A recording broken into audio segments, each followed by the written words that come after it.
Hello வணக்கம். இது உங்கள் சிவி ஒன்று சொல்லணும். எப்படி இருக்கீங்க? இப்போ பார்த்தீங்கன்னா சம்பவம், அதாவது விஜய் பார்வதியை வந்துட்டு மனதளவில் உடைக்கணும் முடிவு பண்ணுறார் போல இருக்கு கமருதீன். காலையில் தான் அவ்வளோ பிரச்சனைகள் போச்சு. அதுக்கப்புறம் சமாதானப்படுத்தினார். அதுக்கப்புறமா வந்துட்டு நிறைய விஷயங்கள் பேசினாங்க. இவர் வந்து காலையிலே வந்துட்டு ஒரு விஷயத்த பண்ணியிருப்பார். தலை டாஸ்க் டைமில் வந்துட்டு தேவையில்லாதது அதை வந்து அவங்களே சொல்லியிருப்பாங்க, நீ நிறைய இடங்களை விட்டு கொடுக்குறடான்னு. அப்போல்லாம் இல்லைன்னு சொல்லிட்டு பேசி சமாதானம் பண்ணியிருப்பார். ஆனால் நைட்டு வந்து அரோரா பற்றி ஒரு விஷயத்த பண்ணி செம்மையாக டென்ஷன் பண்ணி விட்டார். விஜய் பார்வதி அப்படியே ஒரு மாதிரி மனசு உடஞ்சிட்டாங்க, வெறுத்துட்டாங்க. ஸோ அதை பற்றி பேசலாம், பார்க்கலாம். இப்போ வாங்க அந்த வீடியோக்குள்ளே போகலாம். அதுக்கு முன்னாடி பார்க்குற எல்லாரும் நம்மளோட சேனலை சப்ஸ்கிரைப் பண்ணிட்டு பாருங்கள், லைக் பண்ணுங்கள், கமெண்ட் பண்ணுங்கள். உங்களுக்காக தான் இந்த மாதிரி வீடியோ அப்பப்போ கொடுத்துட்டே இருக்கேன். நிறைய பேர் நல்லா ஆதரவு கொடுக்குறீங்க, ரொம்ப ரொம்ப நன்றி சார். இப்போ என்னென்னா கானா பாக்ஸ் நடக்குது, எல்லோரும் பாடுறாங்க. விஜய் பார்வதி கூட ஒரு சூப்பரான ஒரு சாங் பாடினாங்க, ரொம்ப அழகாக இருந்துச்சு. சபரி எல்லாருமே வந்து பாராட்டுகள் தெரிவித்தாங்க, ரொம்ப நல்லா பாடுறீ அப்படின்ற மாதிரி, ரொம்ப நல்லா இருந்துச்சு. அது முடித்தாங்க. அதுக்கப்புறம் நம்ம கனி பாடினாங்க, சூப்பராக இருந்துச்சு, எல்லாருமே பாராட்டினாங்க. அது முடிஞ்ச உடனே ஆதரி நீ வந்து பாடு அப்படின் போது இன்றைக்கி என்ன சொல்லிட்டாங்கன்னா, யாரெல்லாம் சும்மா உட்காந்தாங்களோ எல்லாருமே பாடணும். ஆதரி வந்துட்டு நான் லூசு பண்ணி பாடுறேன், எனக்கு அது லிரிக்ஸ் நல்லா தெரியும் அப்படின்றாங்க.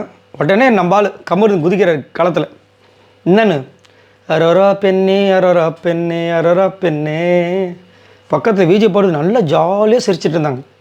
அதை பாடினவுடனே ஒரு மாதிரி ஆகிட்டாங்க.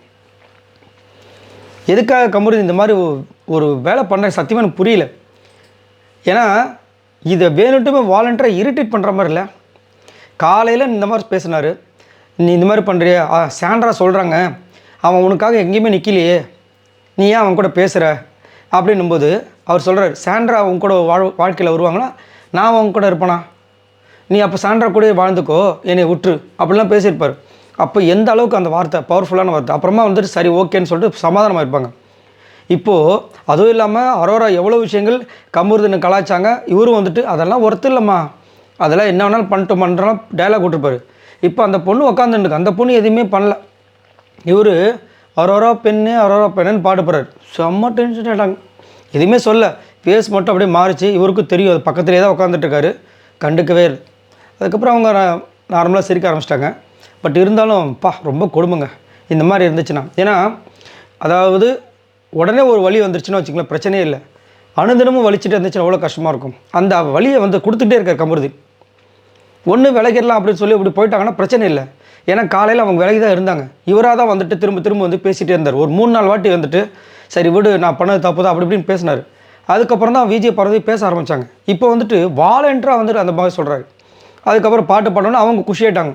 யார் அரோரா, அவங்க ஒரு பக்கம் டான்ஸ் பண்ணுறதும் இவர் ஜாலியாக சிரித்து இது பண்ணுறதும், அந்த பொண்ணு பாவம் அப்படியே ஒரு மாதிரி உடஞ்சிட்டாங்க, மனசு உடஞ்சிட்டாங்க. இதெல்லாம் ரொம்ப தப்பு, தெரிஞ்சே பண்ணுறாரு. இது வந்துட்டு என்ன பண்ண போகிறேன்னு தெரியல. விஜய் பார்வதி கண்டிப்பாக டென்ஷன் ஆகிட்டாங்க. இன்றைக்கி நைட்டு ஏதாவது முடிவு எடுக்கிறதுக்கு வாய்ப்பு இருக்குது.